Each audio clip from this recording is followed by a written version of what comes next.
feke lan tambong tamba mu taw fofu non munuma tango dat Alagie yow yaangi fi. I didn't observe anything, but when I arrived at the State House that morning, I found Lantombon Tamba standing there.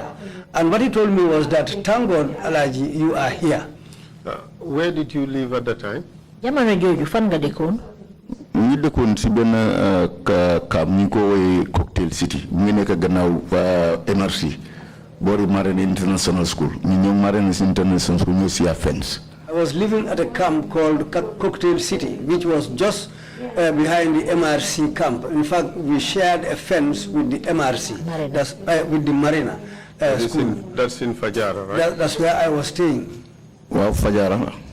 Yes, it's Fajara. How did you get to Banjul that morning to arrive at State House at 9? Naka nga dembe Banjul nak be mëna ag State House juroom ñenti waxtu ci suba. No, man dañ mako wax rek ma dugg taxi rek dem. When I was informed, I decided to join a taxi and go. Did you notice anything at the bridge? Ba nga éggé ci bridge ba sétlu nga fa dara. Dédé time bu ma dem non dé amul lenn lo xamné ni apun na xana bu ñëw ba State House si la doora xamné way at bu ma dem non ci bridge fofu amul lenn lu mu fa gis. On the way going, everything was normal. There was nothing abnormal at the bridge. I didn't observe anything there. It was when I went until I reached the State House, that's the time I observed things. But on the way, things were normal. It is most likely, therefore, that you arrived at State House before 9 o'clock. Bonna hejna mun na amne banga aga State House bobu 9 juroom ñenti waxtu tegagut. Wa loolu la mota man la between 8 or 9. Wa loolu la waxon. That's what I said. It was between 8 and 9. Okay. So you continued your work at State House, correct? Légui nak nga continuer def sa liggéey sa State House loolu la. Waaw bu mu ñëwé fekk fa lamto mom bu ma waxé loolu mu ne ma demal nga join Bajo. C'est la xamal sama bop ne fi ni amna lu fi xew. O de amna lu fi wara xew itam. It was the time when Lantombon talked to me. He then told me to go and join Bajo. That was the time that I suspected that something is afoot or something is going to happen here. What was Lantombong doing there? Lan la fa Lantombong don def? Lantombong mo kon sun boss mo tam ci commander ci la bokon at the State House. Lantombong was our boss. He was among the commanders at that time at State House. Do you recall what his rank was at the time? Fatele ko nga ban ma xama la yoro won jamono bobu. Lieutenant no. He was a lieutenant. And Bajo, what's his full name? The Bajo he sent you to? Bajo bobu mu la ebal nonu lan moy turam? Moy commander Bajo mo ne kon captain Bajo Lamine Bajo. He was the commander. He was Commander Bajo or Captain Bajo. Did you do as you were told by Lantombong? Lila Lantombong wax nonu def nga ko? Wa def nako. Yes, I did that. Tell us what happened when you went to Bajo. Légui nak wax ñu lana xew ba nga éggé ca Bajo.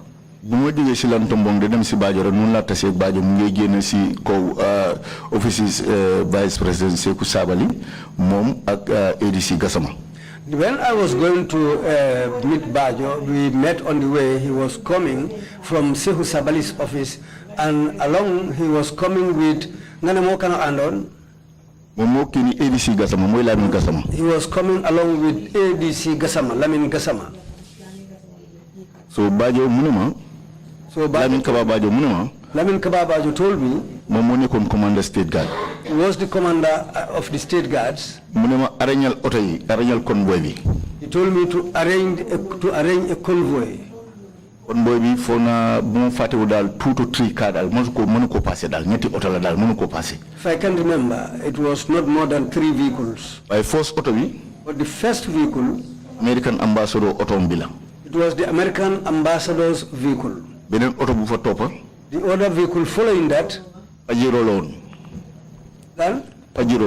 It was a Pajero. Mitsubishi Pajero yi. It was a Mitsubishi Pajero. Then munama ñu ngi dem jëli pa bi. And he told me we are going to collect the pa. That is Sadauda Kairaba Jawara. That's Sadauda Kairaba Jawara. What was the third vehicle? Ñetteli moto bi lan la won? So loolu la xamul du nombre of auto waaye foog naa auto yi moo tax ma ne ñaari auto yi moo xam ne mën na naa da kunais lii la Yes, this is what I said. These two vehicles, I was able to recognize these two vehicles as I described just now. So legi bu nekké bu taxé non ci auto yi fo de xaar. So when I was waiting near those vehicles there, two American soldiers. Two American soldiers. Special soldiers lañ. They are special soldiers. ñoo join ma. They came and joined me there. Bajo ñew mo Seku Sabali ak Pabi. Bajo came with Seku Sabali and the old man. ak kini ak Lamin Gassama. And Lamin Gassama. ñu dugg Pabi Jawara ci bopam. Jawara himself. ak Seku Sabali. And Seku Sabali. ñoom ñoo dugg ci auto American ambassador bi. They boarded the American ambassador's vehicle. ak ADC Gassama. With ADC Gassama. Lamin Kababajo ci bopam. Lamin Kababajo himself. ak man. With me myself. ñu ñoo join that Pajero. We boarded the Pajero. ak doomi Jawara yi. Plus Jawara's children plus Jawara's family members. Ledi ci len tan ci la bokon mu Jawar mo ki mu Jawara bi auto bu dugon ñoo auto bu ñom Seku Sabali nekkon Jawara ledi ci len tan am sorry fofu la nekkon. And Ledi Chile also boarded the vehicle where Seku Sabali and Jawara himself were. Did you hear any conversation between Jawara and people who were around him at the time regarding his relationship with what was happening at the time? Ndax bang fa nekké déggon nga yeen kàddu yoo xam ne dox na diggante Jawara ak ñam fa nekkaloon lu aju ci xew-xew boobu nga xam ne moo fa doon xew. No gisuma ñu wax xanaa leen rek laa gis ñu wax ko ne ko mu ne ñu ne ko mu simi mbubbam bi xaftaanam bi beneen xaftaan bi daf ko simi woon soo bu frog la demee woon ñun ñëpp dañ simi moom ak Seku Sabali yëpp dañ simi woon seen xaftaan yi frog lañ demee woon. I didn't hear them discussing anything. The only thing I heard was that they told him to remove his gown, the top gown.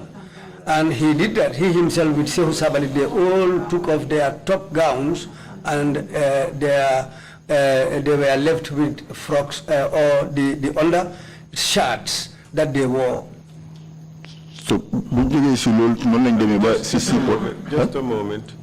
Were there any other soldiers around at the time? Any other members of the presidential guard around at the time? Jamono bobu ndax am na ñen ci soldat yi nga xamne ñoo di garder président bi ñoo xamne ñu fa woon. Waaw, ñoo amna ñu fa ñu ñang fa. Yes, people were there. But problem bu am moy, but the problem that occurred was kere da nga wax ak sa morom ni du de wax. That day you do talk to even somebody that you know, he will not respond. When was this? Before the power of Sadauda was taken away, or after he was taken away? Li nga wax ni kañ la woon bala ñoo yóbbu Sadauda wala gannaaw buñ ko yóbbu ba pare. Bala ñoo yóbbu Sadauda man bu ma ñëwee ci State House loolu moo fa nekk da nga wax ak sa morom ni du de wax. Before they took away Sadauda, that's the time I'm talking about. And when I came to State House, he will talk to somebody, and he will not talk to you. Why was that?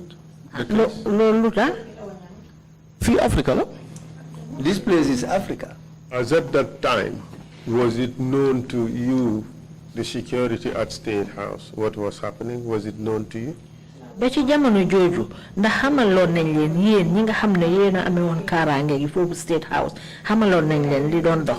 Waaw time boobu noonu dégg nañ ne ñi move nañ ñu yaa jami ñu move nañ ñu coup d'état mu ngi am.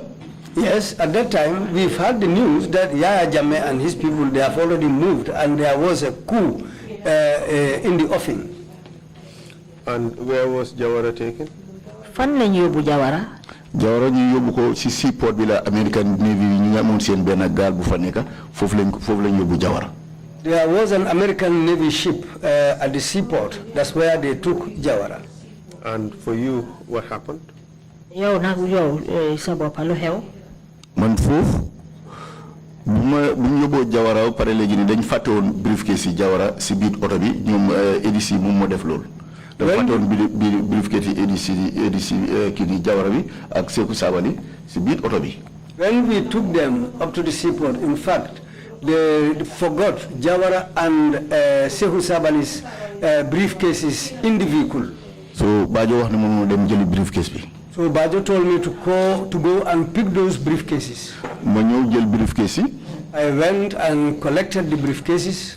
When I came, I wanted to go inside the ship with those briefcases. The Americans, their securities who were at the gate there, they said, let me hand these briefcases to them. I said, no, I will not give you these briefcases. It's not you people. I will give it to my commander, but not you people. Okay. They said, okay. Bajo came out. I gave him the briefcases. He said to me to wait for him. Security advisor. They are going to pick up the security advisor. Director General NSS then. Plus the Director General of the then NSS. So I was waiting. So when he went in to go and drop the briefcases, American ambassador driver the driver of the American ambassador, because as you know, civilian matters. He went and took our guns. That AK-47. The guns he picked up were Gassama and Bajo's guns, the ADC Gassama. So he was standing there with those guns. Navy. The Navy. The Gambian Navy. Captain Asan Sar. Captain Asan Sar. Mom time mom lead on that section Navy section Galbi. He was heading the Navy section who were on board the ship. Asan Sar? Asan Sar, yes. Asan Sar la. You had two Sars there. Nyari Sara fa nek The light skin Sar or the dark skin Sar? Ko heski la wala ko ñuul ki? Twins lañ won. To mom Sir la. After one time he was the army commander, something like that. Wow. Twins. So after that, Mom Kini American ambassador drive from the Bunte Fetali. When the American ambassador's drivers was holding these guns, Sansar Sansar came and found him there and took the guns from him. When he took the guns and he was going, and myself and Bajo, we were descending from the, coming down. Then I told Bajo that these guns are yours, you yourself and the ADC's guns. I told him by all means we should take these guns. Then Bajo told me, Alagie, it is not worth it, just leave it. I told him I will take these guns. In any way. So when I went to collect the guns, how I am going to take these guns, you will see. And even a groundnut will not be opened. I left him there and I went. I went to Asan Sar. Full section. Their full section there. I asked him, why are you taking our guns? It was just with a civilian, that's why we take it. Sam told me that it was with a civilian, this is why I decided to take it. I went and gave Bajo the guns. State House. We went back to State House. You went with who? Bajo Kababa. I went with Kababajo. State House. When we went to State House, you realize when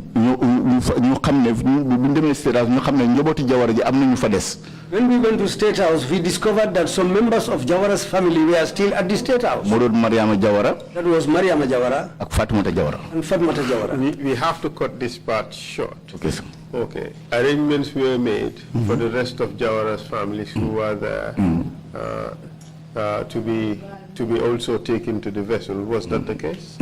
Wañu gattal bor bobu rek njaboti Jawara gi fi deson defon nañ ay terrain pour ñoom tamit ñu dem dugga ca gaal ga. Wow. Yes. That how it happened was when I took Mariama Jawara, Gambia High School. I took one of the vehicles when I went all the way to Gambia High School. And At that time, Fatmata Jawara was going to work. Then the coup was on. And the coup was already on. And it was just a short while before she was about to meet with the soldiers. We decided to barricade the way in front of her. She was scared. Let's focus on the more important issues. Okay. She was also picked up and taken to the vessel. Is that the case? Well, moko indi ko State House. Why Fally Jaba moko busi beso mo dem ak ñom. Ndax man bu ma ñëwé ba State House dama ne dootuma demante ci gal bi. Yes, when I took a picture, I came all the way back to State House. It was Fally Jabang who took her to the vessel because I decided that I will not return to that vessel. We're more interested in what happened at State House until the coupist arrived at State House. ñun li ñu gën a itteel mooy lan moo xew State House ba nga xam ne ñi doon def coup d'état bi ba jamono jiñ egsee foofu State House. Okay. Okay. How did you organize yourselves at State House? Naka ngeen Before boole the seen arrival of the coupist at State House? naka ngeen boolente seen bopp State House bala ñi def coup d'état bi de egsi foofu. Wa xam nga man wax na la man la man nekkuma foon man dama ñëw te lii ma suma mission man lii laa def. Yes, as I said, I was there. I was not there initially. Then when I came there, I said what I did, and this is what I said. When you returned to State House with Fatoumata Jawara, and they were taken to the vessel by Fally Jabang, what did you do? Banga jëlu si waate State House ànd ak Fatoumata Jawara Fally Jabang jël ko yóbbu ko ca gaal ga yow lan nga def. Man noonu laa dem ma bokk ci ñi nekk State House ma ne bu ñoo fetel bu ñoo xeex dañoo xeex man because that was it but dama ne I'll be part of the team who will defend the State House. That was the time after their departure of Fally and Fatoumata Jawara, I decided to join those who were left at the State House because I intended and I had that in mind that if there is going to be a fight, I will fight to defend the State House. And how were you organized? Léegi naka ngeen boole wante seen boppa. Well, within that short period.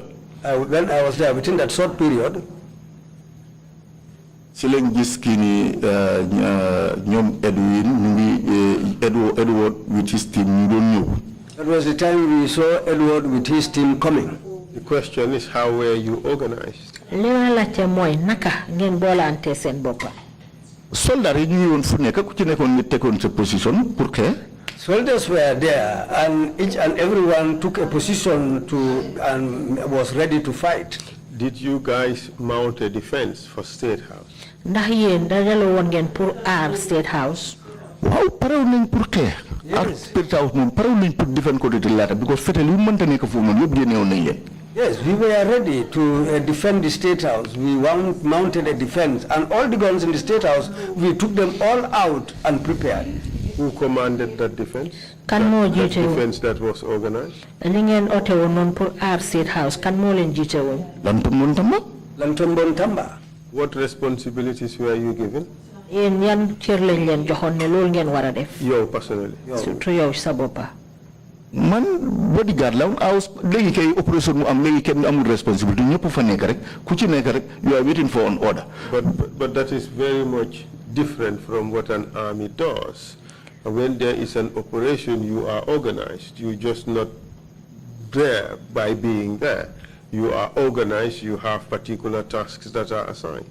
Waaye loolu nekkul lu faral di am nag ci wàlli soldaar gi bu xew-xew yi amee dañ leen a boole ku ci nekk ñu sas la li nga xam ne moom nga war a def ngeen waajal ko. No, State House ñoom Lantombon ñoom defoon nañ loolu waaye man dama la wan ma ne la man I was not part of it.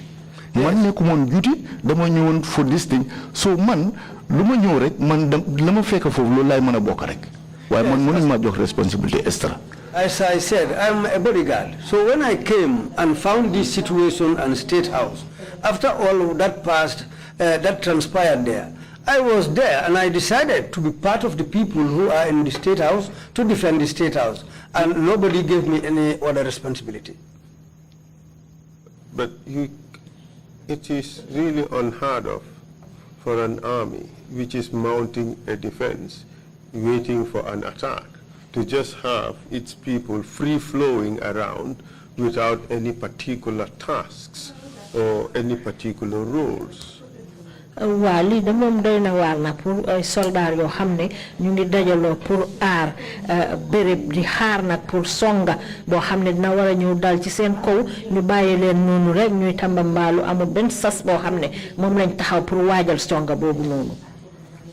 waaw yow xëy na da nga ko gisee noonu waaye at that present moment State House bépp soldat bu fa nekkoon ñu ñëpp ku ci nekk amoon na respect am na foo nekkoon foo téyoon foo doon defend.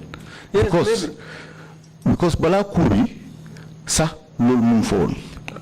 Let's stay focused and answer the questions. Did you have a particular role or did you not have a particular role at that time as part of the defense for State House? Jublu ci li yow mi ci sa bop amon na ben taxaway bo xamne yow mom nga jëlon pour taxawé ko mu bokk ci sa taxaway ngir mëna aar State House. Am na luñ la sasoon. No man sasu ñu won dara definitely. Definitely I was not given any task. Okay. Could you give us just a basic idea of the defense that was mounted for State House? Nga waxal ñu rek pour ñu xam yeen ban façon jéego lan ngeen jëlon pour mëna aar fofu di State House. State House bo ñëwé ci main gate bi moy bunta bu nga xamné dafa nekké ci bori l'hôpital bi. State House, the main gate which was facing the hospital. Bo ñëwé yang fa am bombardé. If you come around that, bombardier was there. Ngi amone ben fétal bu ñëw GPMG. He had a gun called the GPMG. Moy General Purpose Machine Gun. It is the General Purpose Machine Gun. Fétal bobu mom dafa jël ay bali fétal yu bari la mëna jël. That gun takes a lot of bullets. Te mom mu ko amé won fofu. He was having that gun there. Sanga si nekkon fofu yépp bo yang fa nek ñu ko maam. And all the guard posts there, the sangas, were all manned by soldiers who Marine itam bo demé fofu non Lieutenant Sonko mo fa nekkon. If you go to the Marina side, Lieutenant Sonko was also there. So the physical guard be ñuko responsible. The physical guard were responsible. Bodyguards. That's not a bodyguard's job. So but the physical guard be. But the physical guard. They have done the same liggéey mom defon nañ ko. They did their job. Because ñoñ ci under Lantombon Tamba lañ nekkon te he was there commanding them. Because they were under Lantombon Tamba and he himself was there commanding them. Would you say that there was a strong defense of the State House? Bon da nga melni amon nañ karange bu dëgër bo xamne ñoo taxawon pour aar State House. Would you say ndax mën nga wax ne amon na karange bu dëgër bu doon garder State House ci jamono jooju? Waaw lool amon na fa. Yes, that was there. Te Edu sax. And even Edu bu ñëwé ak gaayam yi when he came with his people ñoom lool lañ doon ragal ñu we will fight them because they know us wax na lool. Yes, and he said they will fight because they know them. We will fight them because they know that. Because he said these people will fight them. That was said by Edu because they know these people and he knew that these people were ready to fight. So that's why he said they will fight them. Let us just stick to the most important facts.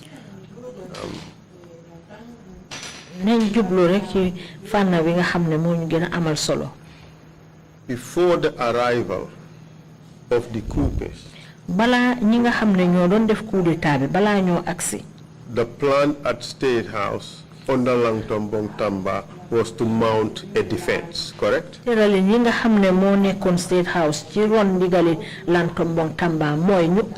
State House. Wow. Yes. Good. Okay.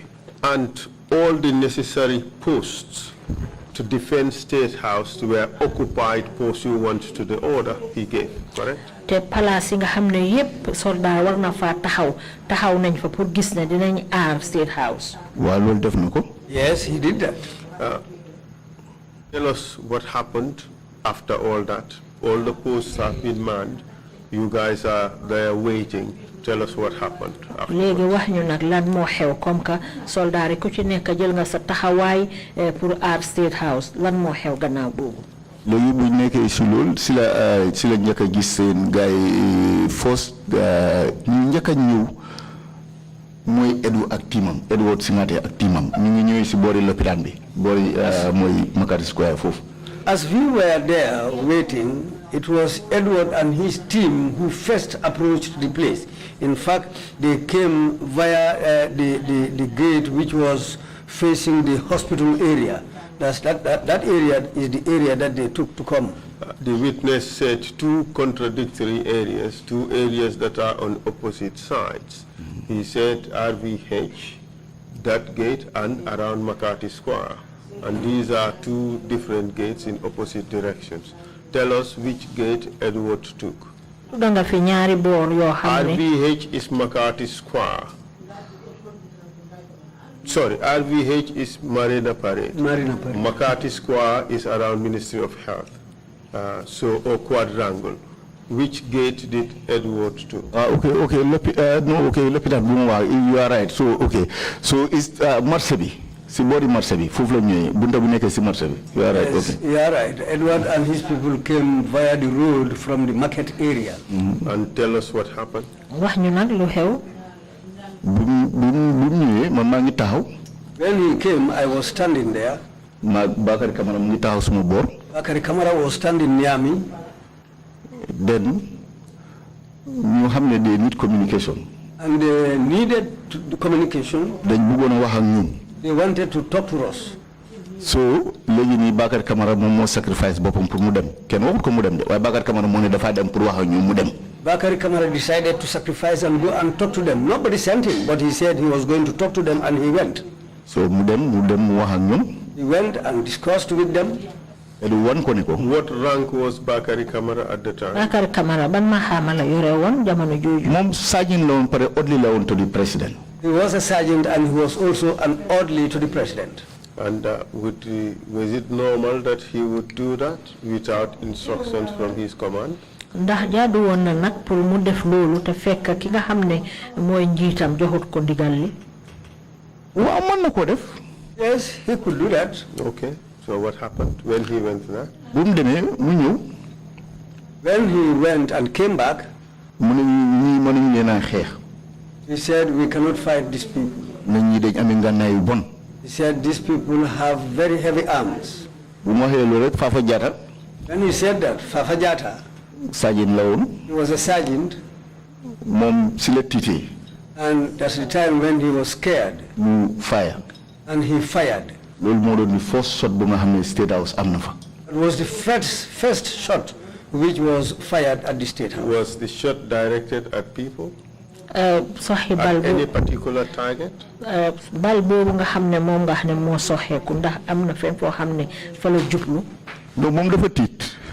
he was panic stricken. It was a negligent discharge, was it? Yes,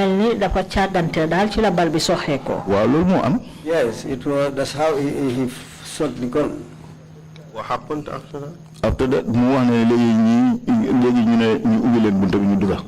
and after that, they said, let's open the gates so that they can go in. Lantombong said, these gates will not be opened. Unless and until Momo am command. Unless and until he has that order to State House. He has to get an order to open the gates of State House for them to come in.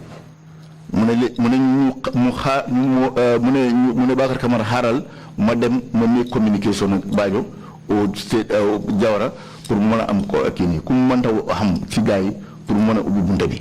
Then he told Bakari Kamara to wait. He was going to try and communicate with Bajo or Jawara himself so that they will have an order which might allow them to open the gates.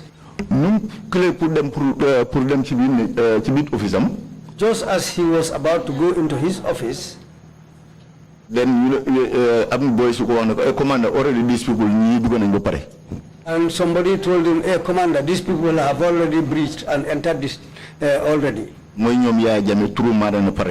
That's Yaya and others who came through the Marina Parade Road around the hospital area. Lieutenant Sonko was there. It was Lieutenant Sonko who allowed them to come in.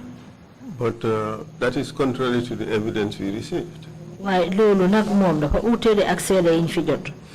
Edward Singate himself told the commission that it was his group that entered State House first. Edward Singate moom ci boppam wax na fii ne moom ak mbooloo mi mu àndal ñoo njëkk a dugg State House. What do you say about that? loo wax ci loolu. lu alquran la ikati. I took the Quran. ma waat ma ne dëgg laay wax. And I swore that I'm going to tell the truth.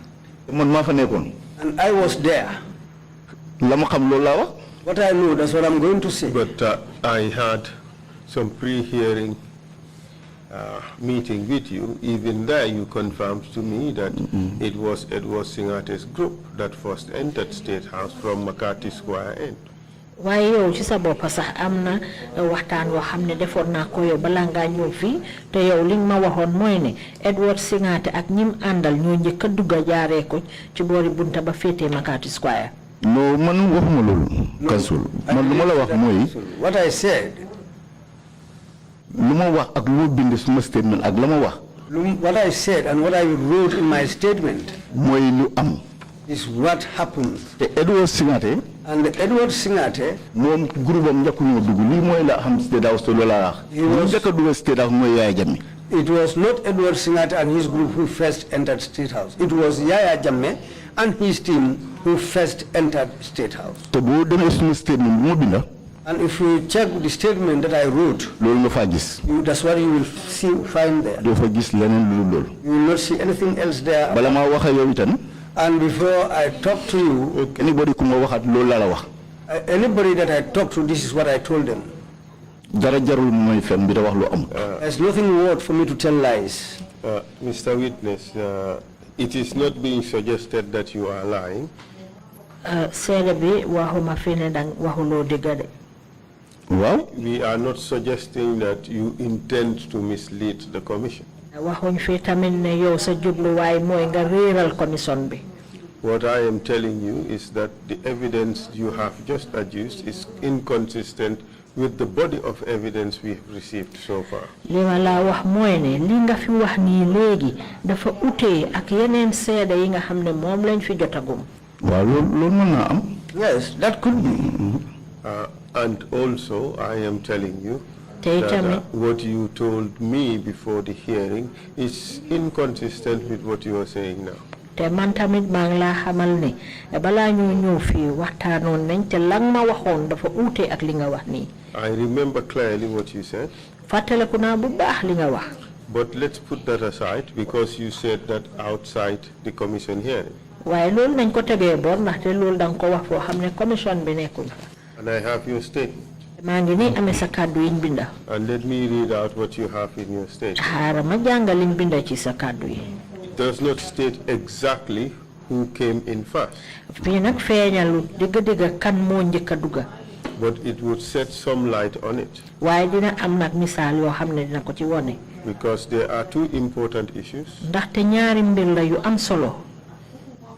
Which group came in first? pour xam ban kuréel ñoo njëkk a dugga. And on what basis did they come in? ak ci yan anam lañ duggee. This is what you said. lii nga wax. After a few minutes, gannaaw ay waxtu yu néew. we saw a team led by Edward Singate who insisted that they want to talk to us. am na mbooloo moo xam ne gis nañ ko Edward Singate moo ko jiite woon ñoom ñu dëgër rek ne dañ bëgg a wax ak ñun. Did you say that? wax nga loolu. wax na loolu. Yes, I said that. So it was Bakari Kamara who voluntarily went to talk to them. Bakari Kamara moo wakirlu mu dem wax ak ñoom. You said that. wax nga loolu. Yes. And upon his return, he said these people are heavily armed and we cannot stand them. bam dellu si waatee nag ci la ñu ne ñii nag ñoom ay gànnaay yu dëgër lañ amee ñun di mun a xeex a ñooy. waaw. Yes. At that moment, Langtombong insisted that they will not enter until he gets the order and was heading to his office. jamono boobu nag Langtombong ci la dal di bañ ne ñoom duñ ubbi bunta bi de fekk amuñ ndigal noonu la dem nag jublu ji ca office am. waaw loolu wax naa ko. Yes, I said that.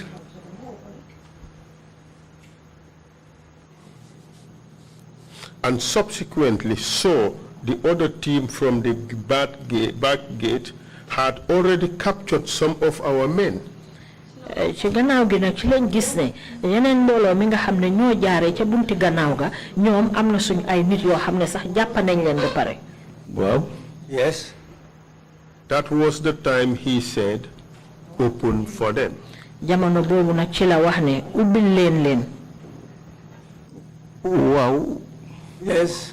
So there is no need to open if they are already in. bon nag su fekkee ne ñu nga ca biir ba pare jarut ñuy wax ne ñu ubbi.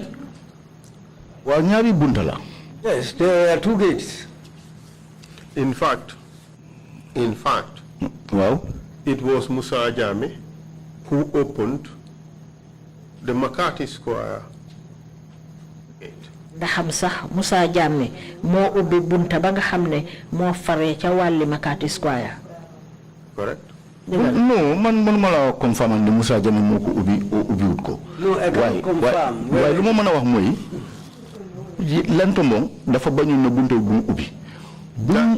That you have said. Wow. You have said in your statement. Wow. You have said in your oral testimony without being prompted and without reference to the statement. Wow. You told me that outside the hearing you have maintained that again. Okay. So that is not an issue for now. Okay. The issue was an order subsequently given for the gates to be opened, knowing fully well that, or accepting at that stage, that State House can no longer be defended.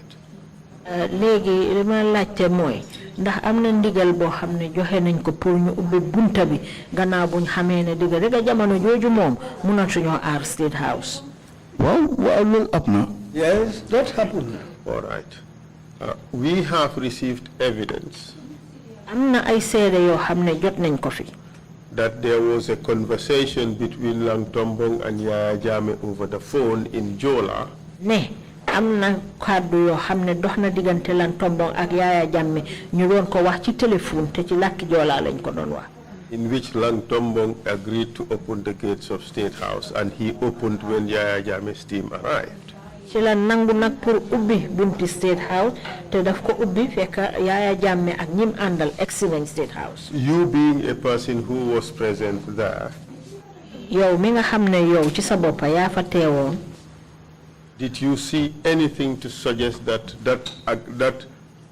statement is true? ndax gis nga dara loo xam ne mun naa dëggal ne lii ma wax nii moom dëgg la.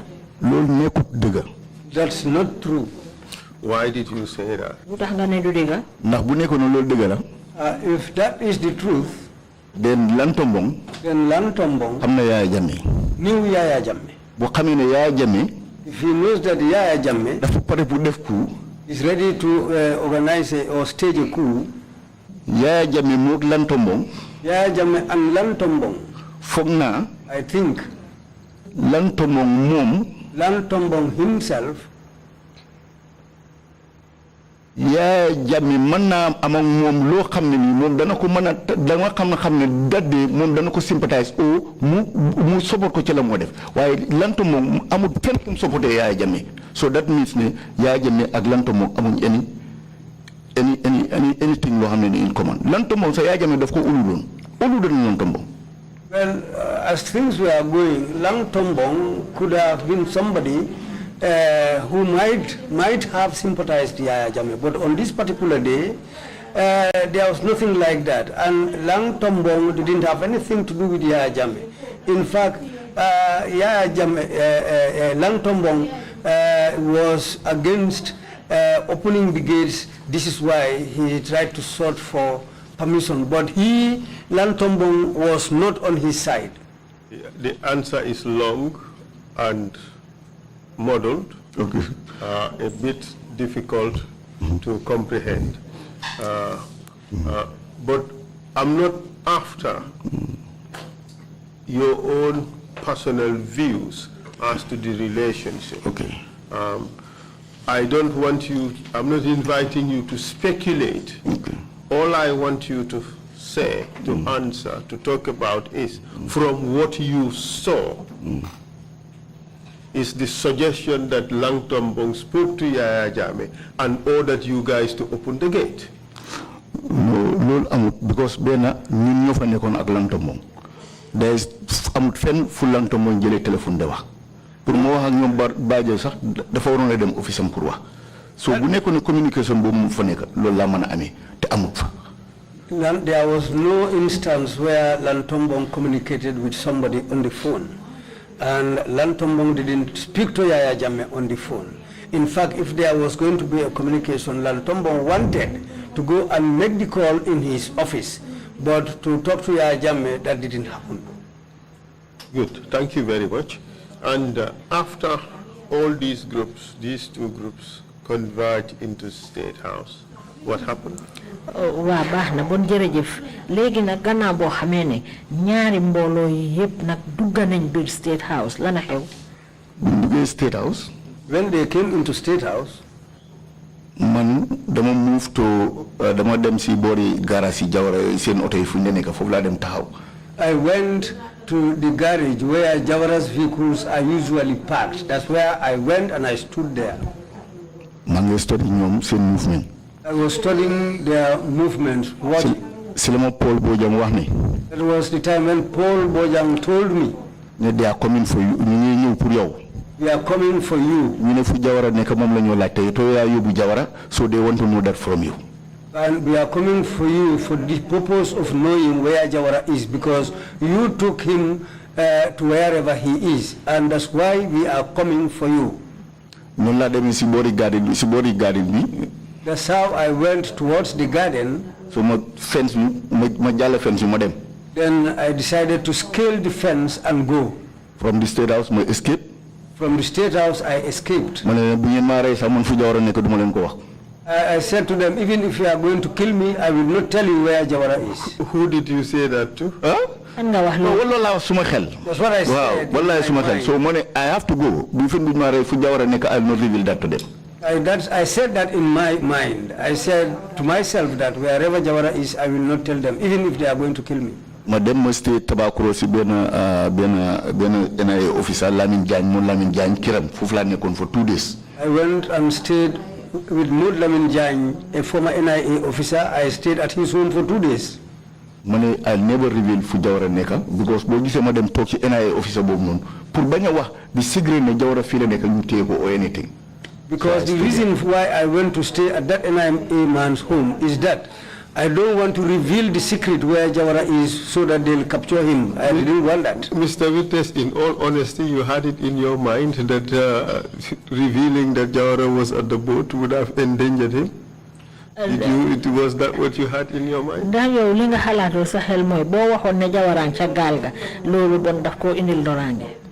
man buguma among anything. No, I just didn't want to have anything to do with them. So it was not about revealing where Jawara was or where... No part of someone ligayla. Yes, that was part of my job. All right, but obviously, probably even before you reached Tobacco Road, it was known to almost everybody that Jawara was on board the vessel. Hejna sax yow balanga don egg State House balanga don egg Tobacco Road ñi xamone nañ ne Jawara mu ca gaal ga ñu bari xamone nañ ko xam na ñoom mën nañoo am tuumaay ndax kenn rek moo leen mën a wax fa Jawara nekk ak leen mooy Alagie Gaye te Alagie Gaye moo dem ak Jawara so bu leen ko kenn ñoom ñu nekk State House mënuñoo xam. Yes, at that time those who were at the State House they didn't know because Alagie Gaye was the guy who went with Jawara. And those who were at the State House, they didn't know. Mr. Gaye, it's quite obvious that you contributed, you performed your role in escorting the president to the vessel. That is a given. No one can take that from you. Perhaps we should give you a Medal of Honor for that. But that aside, the fact that Jawara was at the vessel was a notorious fact because that was announced for all to understand. Alagie Gaye degala anda nañ ci nangu nañ ne yow bokk nga ci ñi nga xamne ñoo rëccaloo Jawara dugal ko ca biir gaal ga loolu moom ñu ngi la ci gërëm la ci tagga ndax mun nañ la ci jox sax ab taranga waaye pour ne nekkoon na ci biir gaal gi loolu nekko doon lu umpa kenn. waaw loolu mën naa ñàkk uppa kenn after ñoom foog naa si lañ ko xam. Yes, that could be an open secret. In fact, it was after that they came to know. The next few days, the members of the junta were busy assigning new responsibilities to people, correct? ay fan yu néew gannaaw loolu ñi nga xam ne ñoo bokk ci mbooloo junta boobu noonu nga xam ne ñoo def coup d'état bi ñoom nag jamono jooju ñu ngi ñàkk a jot nag di seet ku ci nekk ban place lañ la war a jox. waaw. Yes. Where was Langtombong first deployed? As far as you know? yow ci sa wàlli xam-xam Langtombong fan lañ ko njëkk a yóbbu. Langtombong dañ ko yóbbu fale MT police lañ ko yóbbu. nekk foofu noonu foo naa Yaya Jammeh daf ko meroon because buntu bu ubbi doon State House loolu moo tax mu mere mu yóbbu ko foofu. I think Yaya Jammeh was angry because of Langtombong's refusal to open the gates. I think that's why he took him to that place, empty, the police. That's your opinion, isn't it? loolu mooy lu am. That's what happened. I mean, I'm talking about the reasons. loolu mooy lu am. because loolu mooy lu am. Yes, that's what happened. Thank you very much, Mr. Chair. Perhaps this is a convenient time to take a break, and we'll finish when we return. Well, we will reveal where you can get coffee. We'll take a 30-minute break and come back at 12:20. Thank you very much. Thank you, and the meeting is adjourned.